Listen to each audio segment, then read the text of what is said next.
যে বিএনপির সকল ক্ষমতার উৎস যেমন জনগণ, রাজনৈতিক সকল ক্ষমতার উৎস যেমন জনগণ, সকল ক্ষমতার উৎস জনগণ, এই কথা বলা হারাম, এ কথা বিশ্বাস করা কবিরা গুনাহ। সকল ক্ষমতার উৎস জনগণ, এই কথা আপনাদের বলে ওই সব ধুরন্ধর রাজনীতিবিদরা আপনাদের ভোট নেওয়ার জন্য আপনাদেরকে পাম দিয়া ডানলপ টায়ার বানায়।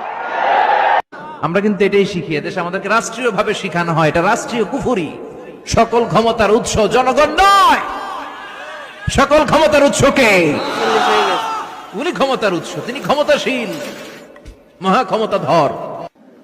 আমাদের সংবিধানে বলে সকল ক্ষমতা মালিক জনগণ, কিন্তু কিতাবের মধ্যে সকল ক্ষমতা মালিক আল্লাহ। নিঃসন্দেহে সকল ক্ষমতার মালিক আল্লাহ, এতে কোনো সন্দেহ নেই।